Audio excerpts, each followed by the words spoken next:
Welcome to Das garden. বন্ধুরা, আজকে দেখুন আমার কাকিমার বাড়িতে আমি এসেছি। কাকিমার বাড়িতে কত সুন্দর বাগান সাজানো রয়েছে। বৃষ্টি পড়ছে বলে আমি পুরো আউটের দেখাতে পাচ্ছি না।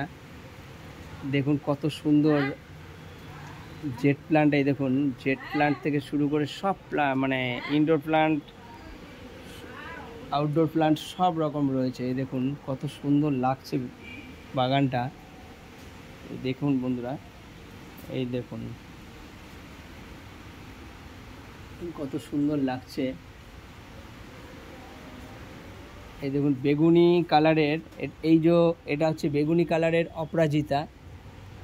এই গাছটি আমি আজকে প্রথম দেখলাম, তো কাকিমার বাগানে রয়েছে। আমি এটা নিয়ে যাব। এটা লেবু গাছ। এই দেখুন বন্ধুরা, রজনীগন্ধা গাছ। এই দেখুন রজনীগন্ধার চারাও বেরোচ্ছে, কত সুন্দর লাগছে। অ্যাডেনিয়াম গাছের চারা থেকে গাছটা কত সুন্দর বড় হয়েছে। দেখুন বন্ধুরা, মানে গাছ নেই, কাকিমার খুব বড় বাগান করেনি, কিন্তু ছাদ বাগানে কত সুন্দরভাবে কাকিমা পরিচর্যা করে।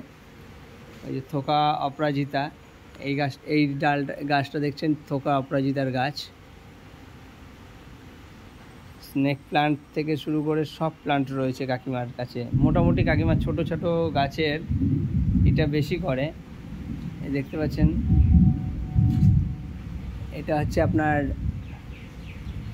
যেটা কাঞ্চন ফুল গাছ, এই জবা গাছ। এটা তো আমার বাগানে, এই ফুলটা তো আমার বাগানে আছে।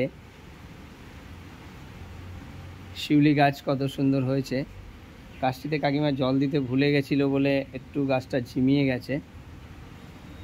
সব সেটের মধ্যে, কিন্তু সেটের মধ্যে সাইড দিয়ে রয়েছে। এই দেখুন রজনীগন্ধার কত চারা বসানো আছে। দেখুন কত সুন্দর লাগছে। কাকিমার এখান থেকে আমি অনেক গাছ নিয়ে যাই মাঝে মাঝে। ভিডিওটি ভালো লাগলে প্লিজ লাইক, শেয়ার, কমেন্টস করবেন। প্লিজ চ্যানেলটিকে সাবস্ক্রাইব করে দেবেন।